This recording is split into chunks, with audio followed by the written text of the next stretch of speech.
السلام علیکم خواتین و حضرات، ہم آپ کا خوش آمدید کرتے ہیں اپنے چینل پر۔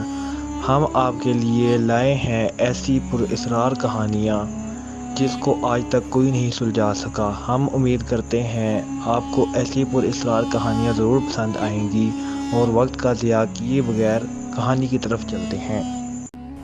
دنیا کے پرانے اور 7 عجوبوں میں سے ایک ہینگنگ گارڈن آف بیبلون یعنی بابل کا شہر ہے۔ یہ باغ اپنی خوبصورتی اور عجائبات کی بنا پر ایک مختلف حیثیت رکھتا ہے، جسے بخت نصر نے 600 صدی میں اپنی ملکہ ایمیٹس کے لیے بنوایا تھا۔ اس باغ کو انجینئرنگ کا قابل ذکر کارنامہ قرار دیا گیا ہے۔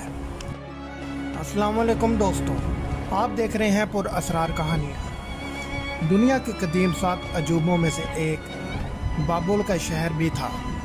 یہ شہر دریائے فرات کے پاس واقع تھا، جدھر اس وقت عراق کا شہر یعنی حلہ آباد ہے۔ اس شہر کا ذکر قرآن پاک اور بائبل میں بھی آیا ہے۔ اسے یونانی بیبلون کے نام سے یاد کیا کرتے ہیں۔ بیبلون کا مطلب ہے دیوتا کا دروازہ۔ بائبل کے مطابق جس جگہ بابل کا شہر آباد تھا، اس جگہ حضرت آدم علیہ السلام رہا کرتے تھے، اور اسی جگہ پر قابل نے حابل کا قتل بھی کیا تھا۔ اس شہر کی ابتدا کب ہوئی اور کس نے کی، اس حوالے سے مختلف روایات ملتی ہیں، لیکن اس شہر کا تذکرہ 4000 صدی کی تحریروں سے بھی ملتا ہے، جس سے ظاہر ہوتا ہے یہ شہر تب بھی موجود تھا۔ 2300 صدی میں ایلامی خاندان کا قبضہ ہو گیا۔ وہ بادشاہ نمرود اسی خاندان کا حکمران تھا، جس نے خدائی کا دعویٰ کیا، اور اسی نمرود نے حضرت ابراہیم علیہ السلام کو آگ میں زندہ جلانے کا حکم دیا تھا۔ 18ویں صدی کے دوران عراق کا مشہور بادشاہ حورابی، اس نے بابل کو اپنے دارالحکومت کا درجہ دیا۔ بخت نصر حورابی کے خاندان میں سے ہی تھا۔ بخت نصر بابل کے تخت پر براجمان ہوا۔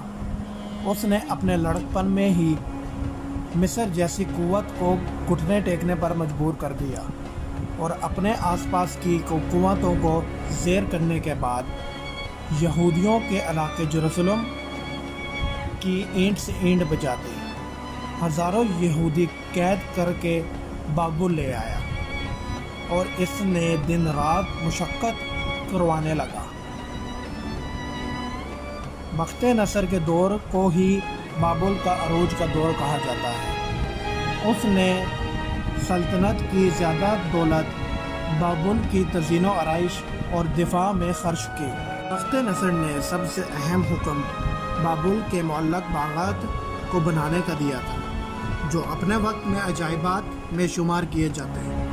یہ باغات اس نے اپنی ملکہ ایمیٹس کا دل لبھانے کے لیے بنوایا۔ اس باغ کو ہائیڈروفونک طریقے، جس میں پودوں کو بغیر مٹی کے ہوا میں لگایا جاتا ہے، اس طریقے سے سجایا گیا۔ درختوں اور پودوں کو زمین کے بغیر چھتوں میں گاڑا گیا، اس سے پودے نیچے کی طرف لٹک گئے۔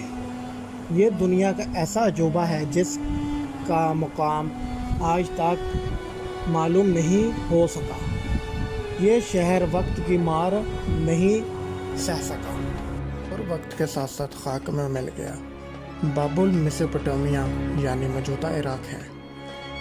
یہ موجودہ بغداد سے 55 میل دور جنوب کے جانب آباد تھا۔